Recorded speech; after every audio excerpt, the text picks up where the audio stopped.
Incident at the window.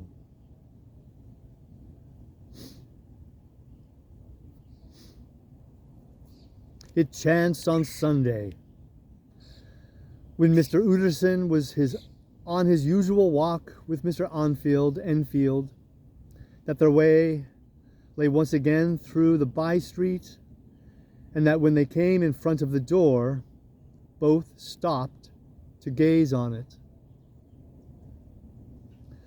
"Well," said Enfield, "that story's at an end at least. We shall never see more of Mr. Hyde."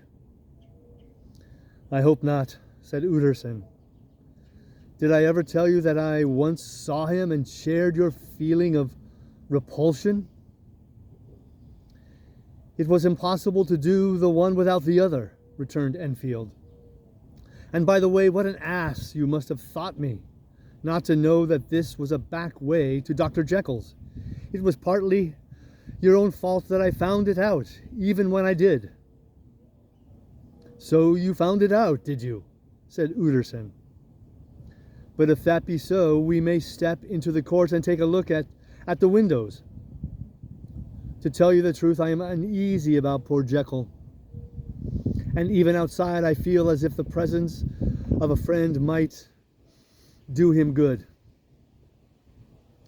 The court was very cool and a little damp, and full of premature twilight, although the sky, high up overhead, was still bright with sunset.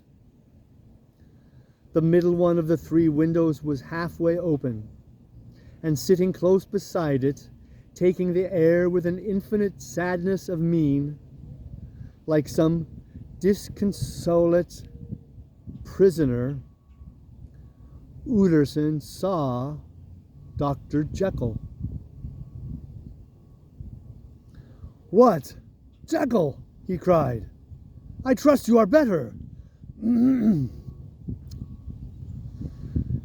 "I am very low, Utterson," replied the doctor drearily.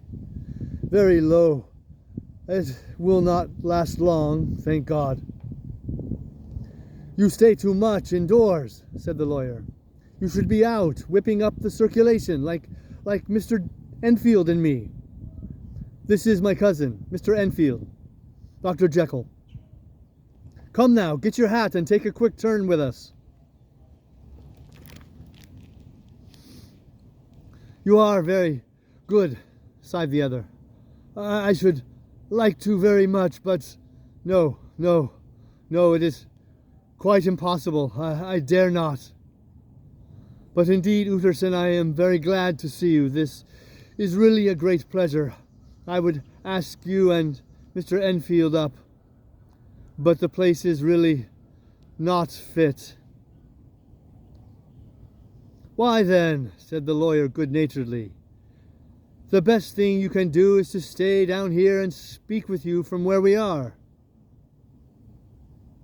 "That is just what I was about to venture to propose," returned the doctor with a smile. But the words were hardly uttered before the smile was struck out of his face and succeeded by an expression of such abject terror and despair as froze the very blood of the two gentlemen below.